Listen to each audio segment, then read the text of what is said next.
শুভ সকাল বন্ধুরা, আজকের ভিডিওটা শুরু করছি সকালে রান্নাবান্না দিয়ে। দেখো, সকালে বর বললো একটু কষা কষা আলুর দম খাবে, তাই এই যে আলুর দম করতে চলে এসেছি। আলুটাকে একটু সেদ্ধ করে নিয়ে এখন ভাজা ভাজা করে নিচ্ছি। আর এদিকে মশলা তৈরি করে রেখেছি, আদা আর রসুন কাঁচা লঙ্কার। আর ভেতর থেকে এখন টমেটো বের করে নিচ্ছি, এটা টমেটো দেবো, তাহলে বেশ ভালো লাগবে খেতে, গ্রেভিটাও ঘন হবে। তাই টমেটোটা বের করে নিচ্ছি, বেশি বড় না, একটা ছোটো সাইজেরই টমেটো দেবো। আর এদিকে আলুটা বেশ সুন্দর করে ভেজে নিয়েছি হলুদ লবণ দিয়ে। এখন আলুটাকে নামিয়ে নেব। এবার কড়াইয়ে তেল দিয়েছি, তেলের মধ্যে একটুখানি সাদা জিরে ফোড়ন দিয়ে দেবো, খুব সামান্য পরিমাণেই দেবো, জিরের হালকা গন্ধ হলে বেশ ভালোই লাগবে। তো এবার কাটা টমেটোটা এটা দিয়ে দেবো আমি। এই যে কড়াই দিয়ে দিলাম টমেটোটা এখন একটু ভাজা ভাজা করব। টমেটোর মধ্যে একটু লবণ দিয়ে দেবো, তাহলে টমেটোটা তাড়াতাড়ি গলে যাবে।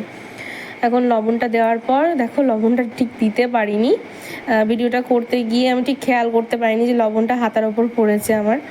এবার লবণটা দেওয়ার পর টমেটোটা বেশ সুন্দরভাবে গলে গেছে। এখন দেবো মশলাটা, যে বেটে রাখা মশলাটা ছিল সেটা দিয়ে ভালোভাবে মিশিয়ে নেব, দিয়ে খানিকক্ষণ কষিয়ে নেব। তারপর কিছু গুঁড়ো মশলা আমি এখানে অ্যাড করব, যেমন হলুদ, তারপরে জিরের গুঁড়ো, ধনিয়া গুঁড়ো, মিট মশলা, তারপরে কাশ্মীরি লঙ্কার গুঁড়ো আর একটু গরম মশলা অ্যাড করব। দেখো কড়াইটা মশলাটা একটু লেগে যাচ্ছিলো, তাই একটু জল দিয়েছি, জল দিয়ে তারপর ভালো করে কষাবো মশলাটা। ভালো করে মশলাটা কষে গেলে তারপর আমি আলু দেব। মশলাটা ভালোভাবে কষে যখন তেল ছেড়ে আসবে ওপরটাতে, তখন আমি আলুটা অ্যাড করব। দেখো, ততক্ষণ আমি ভালো করে কষাবো, ভালো করে মিশিয়ে দিচ্ছি মশলাটা, ততক্ষণ কষাতে থাকবো। কষানোর পরেই দেখো এখন তেল ছেড়ে দিয়েছে মশলাটার থেকে, এখন দিয়ে দেব আলু। এই যে আলুটা এখন দিয়ে দেবো, দেখো কি সুন্দর তেল ছেড়েছে। আলুটা এখন দিয়ে দেবো মশলাটার মধ্যে, তারপর ভালোভাবে কষিয়ে নেব যতক্ষণ না পর্যন্ত আলু আর মশলা একসাথে ভালোভাবে মিশে যাচ্ছে, ততক্ষণ কষাবো আমি।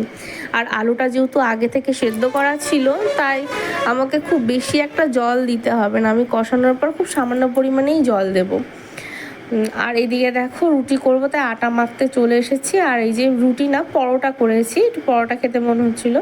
আর এইদিকে দেখো কি সুন্দর হয়ে গেছে, আমি জলও দিয়ে দিয়েছিলাম। তারপর এদিকে ডিম সেদ্ধ করছি, সকালে একটু ডিম খাবো। এই যে সকালে ডিম, পরোটা আর আলুর দম এই খাওয়া দাওয়া করেছি। আর তারপরে এই যে রান্না বান্না করতে চলে এসেছি, মাছ করব, মাছ ভেজে নিয়েছি। আর এদিকে হচ্ছে তরকারিটা কষাচ্ছি, একটু পেঁয়াজ রসুন দিয়ে করছি মাছের ঝোলটা। আর একদিকে বসিয়েছি ভাতও হয়ে যাচ্ছে। আর এদিকে একটু আলু উচ্ছে ভাজা করেছি, আমার বরাবর এমনি উচ্ছে খায় না। এটা হচ্ছে বিকেলবেলা অফিস থেকে আসার পর। দেখো আমি গেটটা খুলতে পারছি না, ভেতর থেকে টেনে ধরে রেখেছে বাইরে থেকে, দিয়ে হাসছে আমার দিকে তাকিয়ে। এই যে অফিস থেকে আসলো এখন বিকেলবেলা, আর তারপর একটু ফল কেটে দিচ্ছি বিকেলবেলা করে, একটু খিদে পেয়ে যায় হালকা, তাই ফল কাটছি। ফল আর আজকে কিনিনি, এর আগে যেদিন বাজার গেছিলাম সেদিনই ফল নিয়ে এসেছি, কিছুটা ফল ছিল, সেটাই আজকে কেটে নিচ্ছি। শসা আর লেবু কাটার পর তারপর ওকে ফলটা দেবো খেতে। আর এই শসা লেবুটা আমরা বেশি খেয়ে থাকি। আর তরমুজটাও ভালো লাগে, কিন্তু তরমুজটা এখন খুব একটা পাওয়া যায় না বলে কিনি না, তাই শসা লেবুটাই খাচ্ছি। আর এখন রাত্রেবেলা দেখো রুটি করতে চলে এসেছি, রাত হয়ে গেছে, রাতে খাবার করতে হবে, একটু তাড়াতাড়ি করে নিচ্ছি, করে রেখে দেবো, তারপর খাবো।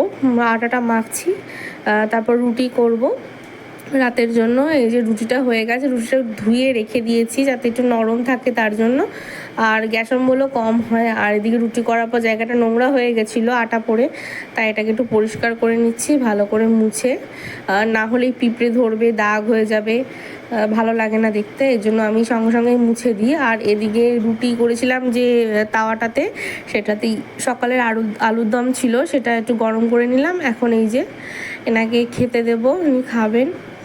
আর আমার সেরকম একটা খেতে মন হচ্ছিল না, তাই বারবারই বলছিল একটুখানি খাও একটুখানি খাও, তাই ওর কাছ থেকে একটুখানি খেয়ে নিয়েছিলাম। শুভরাত্রি সবাই।